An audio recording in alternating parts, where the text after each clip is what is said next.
The Great Hall of Station Nexus 7 was the largest room Park had ever seen. It stretched so far that the ceiling disappeared into darkness above.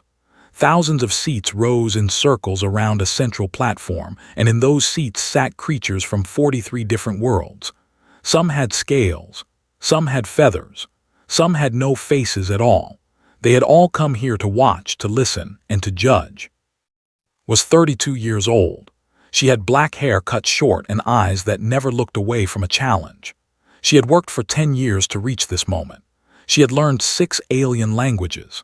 She had studied the laws of the galaxy until she knew them better than the aliens who had written them.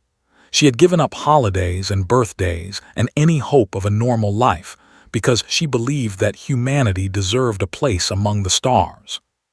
Today she would ask for that place. She walked to the center platform. Her shoes made soft sounds on the metal floor. She could feel every eye watching her. Humans were still new to the galaxy.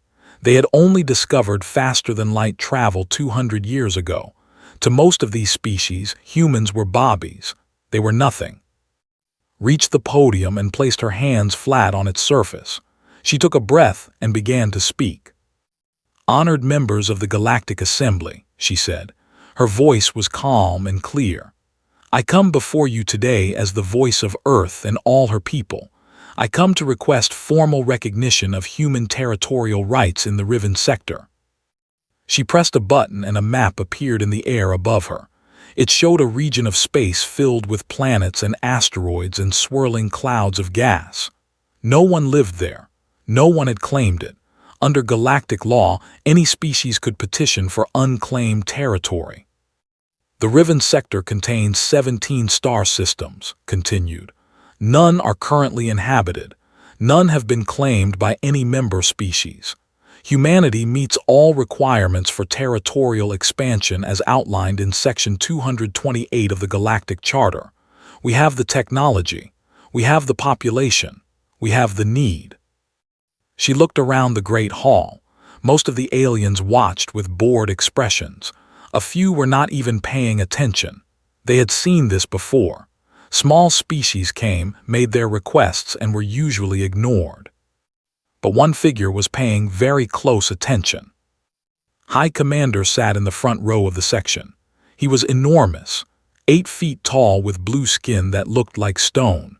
He had 4 arms, each one thick with muscle, and his hands ended in claws that could tear through metal. His eyes were yellow and they were fixed on with an expression of pure disgust. They had ruled the galaxy for 600 years. They had the largest fleet, the most colonies, and the most power. They decided which species rose and which species fell, and they did not like humans. Stood up, the movement was slow and deliberate. Every alien in the room turned to look at him. "The human speaks as if her words have meaning," said. His voice was deep and rough, like rocks grinding together. "She speaks as if her species has value." Kept her face still. She had expected resistance. The Galactic Charter gives all member species the right to. "The Charter" made a sound that might have been laughter. "You hide behind rules written by your betters. You wave papers and speak of rights. But what are you really? What is humanity?" He stepped down from his seat and began walking toward the platform. His footsteps were heavy. Each one shook the floor. "You are children," said. "You have been in space for 200 years. 200 years. They had conquered 1,000 worlds before your ancestors learned to make fire. You are nothing. You are insects. You are a mistake that the universe has not yet corrected." He reached the platform. He stood directly in front of. She had to look up to see his face. He was so close that she could smell him, a scent like iron and something burned. "Go home, little human," said. "Go back to your small planet and your small lives. The stars are not for you." Did not move. She did not step back. She looked up at and said, "The Galactic Charter grants me the right to speak. I will finish my presentation." Something changed in his yellow eyes. For a moment there was surprise. Then the surprise turned to anger, and the anger turned to something cold and cruel. "You dare," he whispered. His primary hand moved faster than could follow. It struck her face with the sound of a thunderclap. The force lifted her off her feet and threw her sideways. She hit the platform hard and rolled twice before stopping. The hall was completely silent. No one moved. No one spoke. 1,000 aliens watched as lay on the cold metal floor with blood running from her mouth. That, announced to the assembly, is how one addresses a pest. His ears were ringing. Her vision was blurred. She could taste copper on her tongue. The pain in her face was incredible, a fire that spread from her cheek to her skull. But she was not unconscious, and she was not done. Slowly, carefully pushed herself up, first to her hands and knees, then to her feet. She swayed but did not fall. She wiped the blood from her lip with the back of her hand and looked at it. Red, bright red. Human blood spilled in front of the entire galaxy. She looked at the assembly. She looked at all of them, every species that had watched in silence while she was struck down. Then she smiled. It was not a friendly smile. It was not a forgiving smile. It was the smile of someone who had just made a decision, and that decision would cost someone everything. "High Commander," said. Her voice was quiet, but it carried through the silent hall. "You have struck a diplomatic representative of a member species. Under Section 447 of the Galactic Charter, I hereby invoke the right of formal challenge." His eyes narrowed. "You challenge me to a duel, I will break you in half, little human." "No," smile grew wider. "I do not challenge you. I challenge the Dominion, all of it, every ship, every soldier, every world you claim. I invoke a contest of supremacy." The silence shattered into chaos. Aliens leaped from their seats. Voices shouted in 100 languages.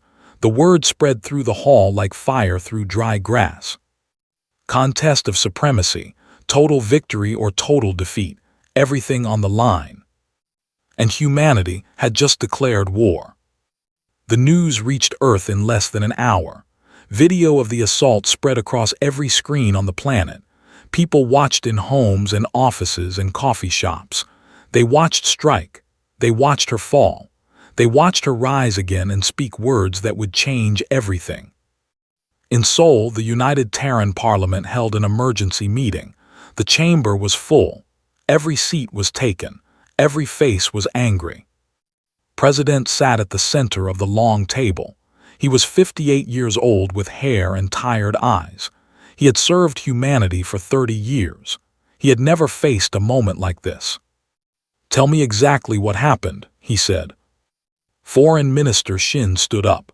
He was a thin man with glasses and hands that would not stop shaking. Ambassador Park was presenting our petition for the Riven sector. Standard procedure. Everything was going according to plan. Then High Commander approached her and struck her, publicly, in front of the entire assembly. And her response? She invoked a contest of supremacy against the Dominion. The room exploded with voices. People shouted questions and demands. Some called a hero, others called her insane. President raised his hand for silence. The room quieted. "Can she do that?" he asked. "Can one person declare war on behalf of all humanity?" A woman at the end of the table answered. Her name was, and she was the Director of Intelligence. She had short hair and a face that showed nothing. Under the Galactic Charter, yes. A diplomatic representative who suffers physical assault has the right to invoke formal challenge. The contest of supremacy is the highest level of challenge.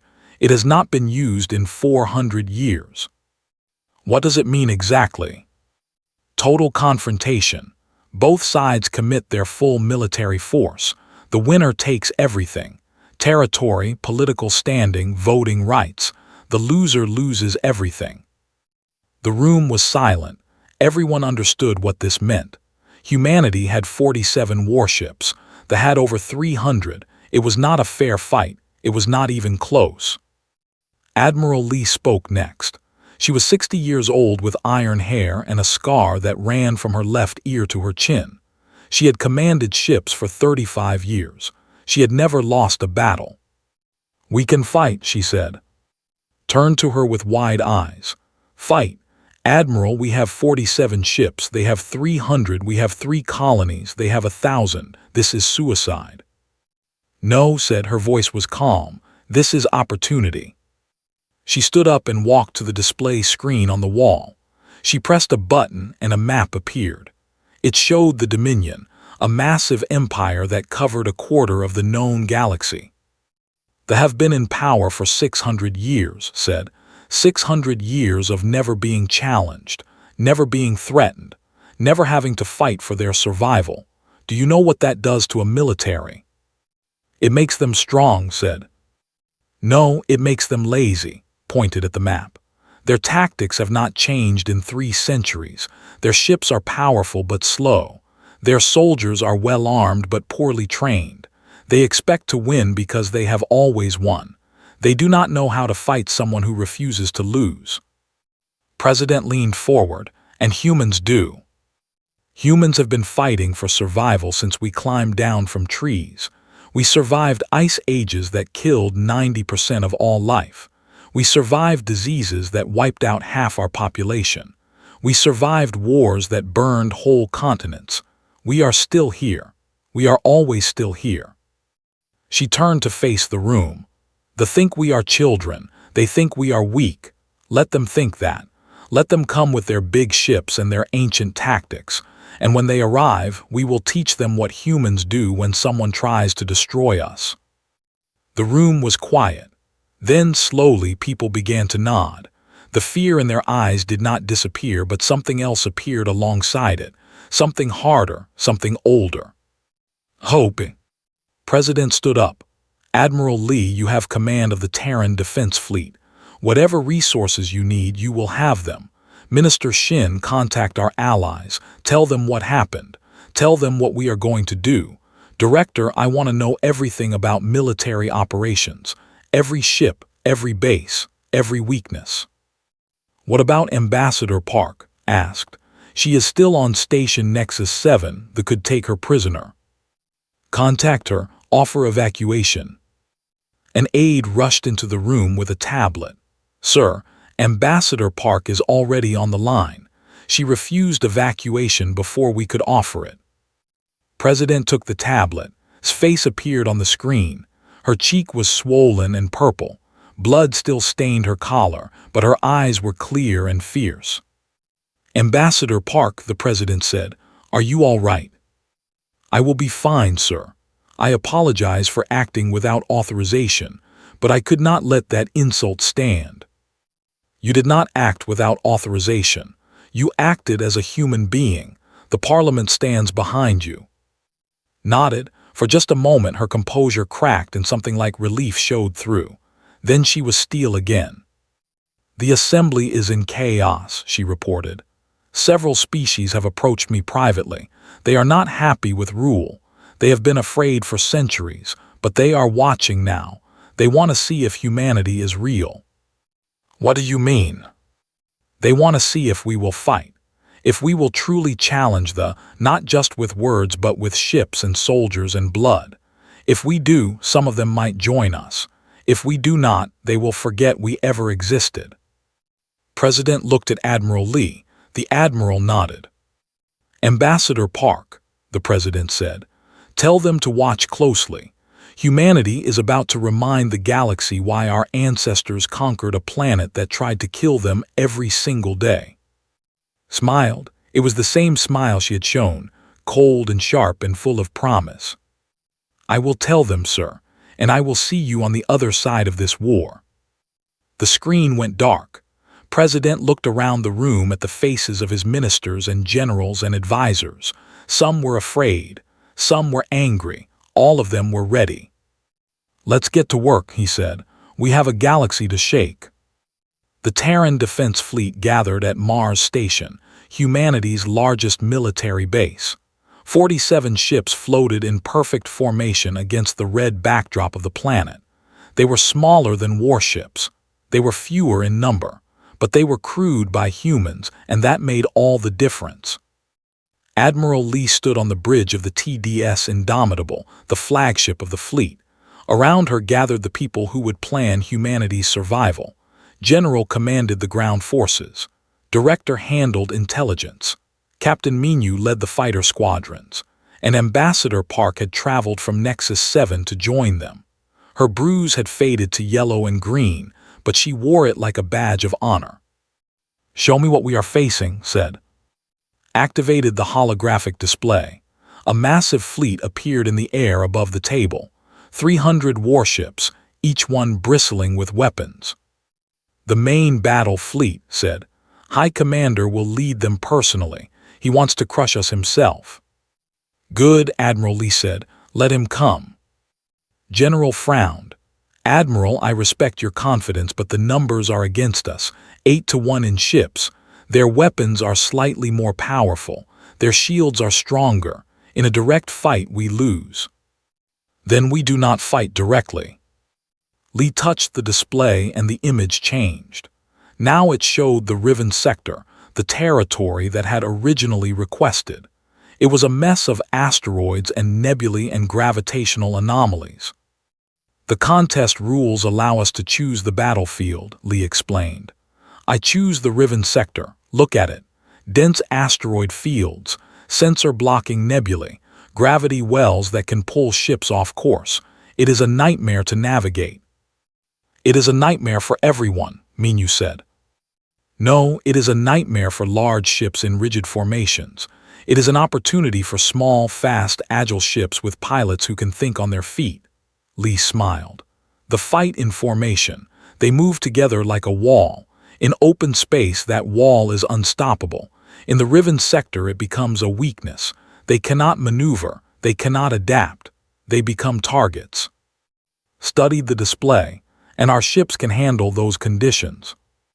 Human pilots can handle those conditions.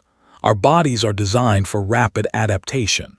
We can survive acceleration forces that would kill most species. Our brains process visual information faster than brains. In close quarters combat, in chaotic environments, we have natural advantages. "What about weapons?" General asked. "Their guns are bigger than ours." Stepped forward. Her face showed something rare for her: excitement. "For the past 50 years, humanity has been developing weapons we never planned to use.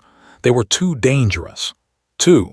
Using them in peacetime would have made every species in the galaxy see us as a threat." "And now?" asked. "Now we are already at war. Now we have nothing to lose." Changed the display again. Technical diagrams appeared, showing weapons that looked like something from a nightmare. Quantum tunneling torpedoes. They do not fly through space. They teleport directly inside enemy ships, bypassing shields completely. Adaptive camouflage that makes our soldiers invisible to sensors. Autonomous swarm drones, each one the size of an insect, that can infiltrate enemy armor and disable it from inside. The room was silent. Everyone stared at the diagrams. "We had this technology for 50 years, Minu asked quietly. "Yes, and we hid it, because we wanted peace, because we wanted to be seen as harmless traders and diplomats, not as threats." His voice hardened. "But took that choice away from us. Now the galaxy will see what humans look like when we stop hiding." Admiral Lee turned to face the group. "Here is the plan. We draw the fleet into the Riven sector. We use the terrain to break up their formations. We hit them with weapons they have never seen before. And while their fleet is dying in space, General lands on Riven IV with our ground forces." "Why Riven IV?" asked. "Because it is a jungle world, dense vegetation, extreme weather, dangerous wildlife, the perfect environment for humans and a death trap for soldiers." Lee pulled up an image of the planet. It was covered in thick green forests and swirling storm clouds. Their soldiers fight in armor that weighs 300 kilograms. They are trained to advance in lines and crush resistance with overwhelming force. On Riven IV, their armor will be a prison. Their tactics will be useless. And our soldiers will hunt them like ghosts. Looked at the plan. It was bold, it was risky, it might work. "What about casualties?" she asked quietly. The room went still. Lee met's eyes. "Hi," the Admiral said. "We will lose ships. We will lose soldiers. Many of them will be young. Many of them will never come home." She paused. "But if we win, humanity secures its place in the galaxy forever. If we lose everything anyway. There is no middle ground." Nodded slowly. She thought about the young soldiers who would fight, the pilots who would fly into chaos, the ground troops who would march into a jungle full of death. They would do it because she had spoken 4 words in front of the Galactic Assembly. "I started this," she said. "I should be there when it ends." "Ambassador, your place is." "My place is with my people." His voice was firm. "I will not ask others to die for words I spoke while I hide in safety. I am coming with the fleet." Admiral Lee studied her for a long moment. Then she smiled. "Very well, Ambassador. Welcome to the Terran Defense Fleet." She turned to the others. "We have 3 weeks before they reach the Riven sector. 3 weeks to train, to prepare, and to turn 47 ships into the most dangerous force this galaxy has ever seen."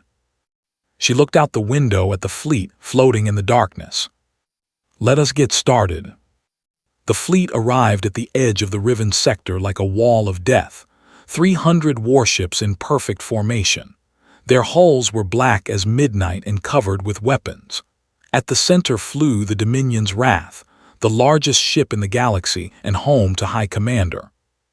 Stood on his bridge and looked at the mess of asteroids and swirling gases before him. His yellow eyes narrowed with annoyance. "They chose this place," he growled. "Cowards, they hide in rocks like insects."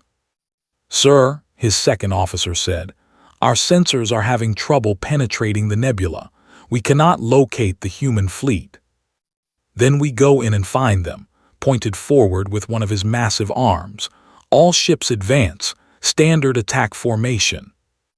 The fleet moved into the Riven sector. The ships were huge and powerful, but the sector was not kind to them.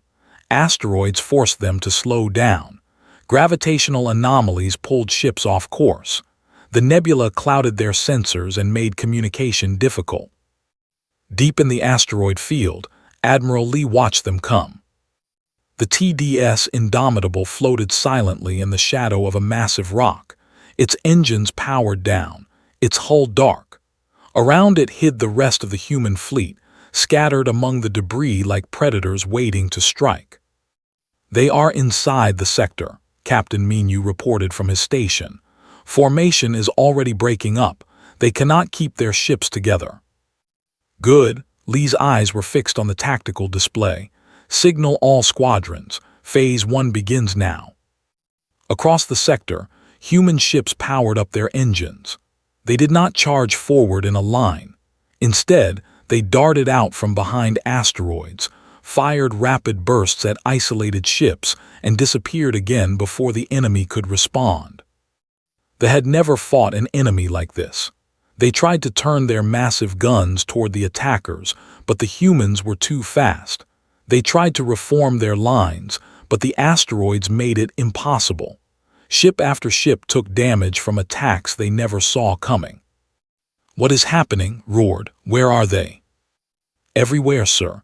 They are everywhere and nowhere. Our targeting systems cannot lock onto them." "Then fire at everything." The ships opened up with all their weapons. Beams of energy and waves of missiles filled the space around them. They destroyed dozens of asteroids. They hit nothing else. Admiral Lee waited until the weapons were cycling down. Then she gave the order. "Phase 2, launch quantum torpedoes." The torpedoes did not fly through space. They simply vanished from the human ships and appeared inside vessels. One moment a cruiser was intact. The next moment it exploded from within, its shields completely bypassed. 20 ships died in the first wave, 30 more in the second. Stared at his display in disbelief. "Impossible. Nothing can pass through shields." "Apparently humans can, sir." Far below, on the surface of Riven IV, General led his soldiers through a jungle that wanted to kill them. The planet was everything Admiral Lee had promised. Thick trees blocked the sun. Vines hung from every branch. Strange creatures screamed in the darkness. Rain fell constantly, warm and heavy, turning the ground to mud. They had landed 50,000 soldiers on the planet, expecting to crush any human resistance quickly. They marched through the jungle in their heavy armor, their formation tight, their weapons ready. They found nothing, no humans, no camps, no defenses. Then soldiers started dying. At the back of a column suddenly collapsed. No sound, no flash of light. He was simply dead, a tiny hole in his helmet where something had penetrated. Another fell, then another. "Contact, we have contact," the commander screamed into his radio. "Where are they? I cannot see them." He could not see them because they were invisible. Human soldiers in adaptive camouflage moved through the jungle like ghosts. Their suits changed color and texture constantly, matching the vegetation around them perfectly. They struck from the shadows and vanished before they could respond. Private Han was 19 years old. She had grown up on a farm in Ireland and had never imagined she would fight in an alien jungle light years from home. Now she crawled through the mud with her rifle in her hands and death in her heart. Her squad had been assigned to take out a command walker, a massive four-legged machine that stood 20 meters tall and carried enough firepower to level a city. It was supposed to be impossible to destroy with infantry weapons. Did not care about impossible. She waited until the walker passed over her position. Then she jumped up and grabbed one of its legs. The metal was slick with rain, but she held on. She climbed, her muscles burning, her lungs screaming for air. Soldiers fired at her from below, but they were afraid to hit their own walker. She kept climbing. She reached the sensor array at the top and pulled the explosive charges from her belt. A lucky shot hit her left arm. The pain was incredible. She heard bones break.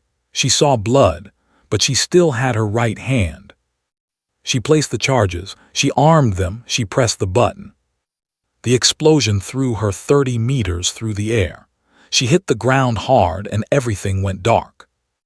When she woke up, human medics were carrying her to safety. The walker was a smoking ruin behind her. Her left arm was gone below the elbow. "Did we win?" she whispered. The medic smiled. "We won, Private, we won everything." In space, the fleet was falling apart. Admiral Lee had drawn them deeper and deeper into the sector, where the terrain worked against them more and more. Human ships struck from every direction, disappeared and struck again. Watched as his flagship took fire from 3 different angles. Alarms screamed. Fires burned. His officers shouted reports of damage and casualties. "Retreat," he finally said. The word tasted like poison. "Signal all ships, retreat from the sector." But retreat was not easy. The way out was as treacherous as the way in. More ships died trying to escape than had died in the initial attack. The Battle of Riven lasted 11 days. When it ended, 112 ships were destroyed or captured. 40,000 soldiers were dead or surrendered on the planet below. The human losses were heavy. 14 ships gone. 6,000 soldiers who would never see home again. But against an enemy that had expected to crush them in hours, they had done the impossible. They had won. 3 weeks after the Battle of Riven, the Galactic Assembly met again in the Great Hall of Station Nexus 7. But this time, everything was different. The hall was fuller than anyone could remember. Representatives from species that had not attended in centuries came to watch. Ships from across the galaxy gathered outside the station, their crews eager to see history being made. Every screen on every world was tuned to the same broadcast. Humanity had done the impossible, and the galaxy wanted to see what came next. Ambassador Park walked to the same podium where she had been struck. She wore a simple black suit. Her face showed no bruises anymore, but the memory of that moment lived in every step she took. Beside her walked Admiral Lee in full military dress, the medals on her chest gleaming under the lights. The section of the hall was nearly empty. High Commander was gone, stripped of his rank and exiled by his own people after his shameful defeat. In his place sat a diplomat named, an older with skin and tired eyes. He did not look at. He could not. The Speaker of the Assembly, a being of living crystal who had held the position for 300 years, floated to the center of the hall. We gather today to record the outcome of the contest of supremacy between the Terran Republic and the Dominion, the Speaker announced. Its voice echoed through the chamber like music made of breaking ice. Under the provisions of the Galactic Charter, the following judgment is hereby declared. The hall was completely silent, not a breath, not a movement. The Terran Republic is victorious. The Riven sector, containing 17 star systems, is now recognized as Terran territory. All claims to this region are terminated. Furthermore, under the terms of the contest, the Terran Republic is elevated to senior status within the Galactic Assembly, with all corresponding rights, privileges, and voting authority. For a moment, nothing happened. Then, slowly, applause began. It started small, from a few species that had long resented dominance. But it grew, and grew, until the great hall thundered with the sound of 100 different species celebrating humanity's victory. Stood at the podium and let the noise wash over her. She thought about the soldiers who had died to make this moment possible. She thought about Han, who had lost an arm destroying a walker and was now recovering in a hospital on Earth. She thought about the pilots who had flown into chaos and never come back. This victory belonged to them, all of them. The applause faded, stepped forward to speak. 3 weeks ago, I stood in this hall and asked for a small piece of unclaimed space. I asked politely. I followed every rule. And in response, I was struck like an animal by someone who believed that violence was the only language worth speaking. She paused and looked directly at. The diplomat lowered his eyes. High Commander believed that humanity was weak because we are young. He believed that smaller species exist only to serve larger ones. He believed that because he had never been challenged, he could never be defeated. His voice grew harder. He was wrong. He was wrong about humanity. He was wrong about strength. And he was wrong about what happens when you try to break someone who refuses to kneel. She turned to face the full assembly. Thousands of alien eyes watched her. I want to make something clear. Humanity did not fight this war because we enjoy violence. We did not seek to destroy thee or to take their place as rulers of the galaxy. We fought because we had no choice. Because sometimes the only way to earn respect is to demand it with everything you have. Admiral Lee stepped forward and handed a small device. Pressed it, and images appeared in the air above the podium. Images of Earth, blue oceans, green forests, cities that sparkled at night like stars brought to ground. This is our home, said. A small world around an ordinary star. We have been here for 200,000 years. In that time we have survived everything our planet could throw at us. Ice ages that buried our ancestors in snow, plagues that killed half of everyone alive, wars that burned continents to ash.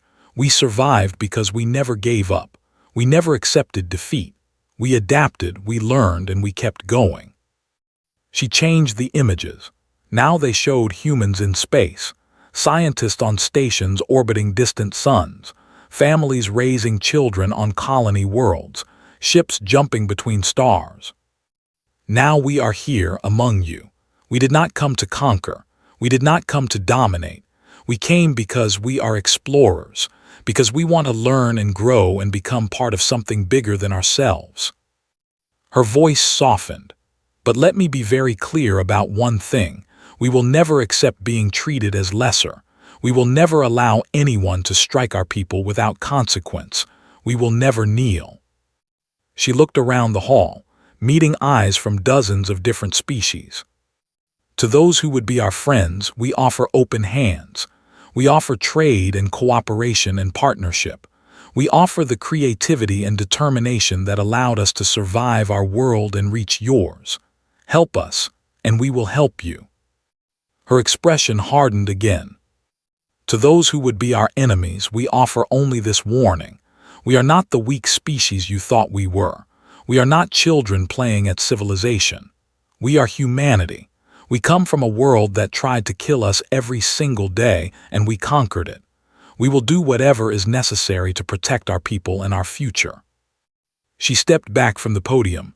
The hall was silent once more. "Thank you for your attention. Humanity looks forward to working with all of you in the centuries to come." She turned and walked away. Admiral Lee walked beside her.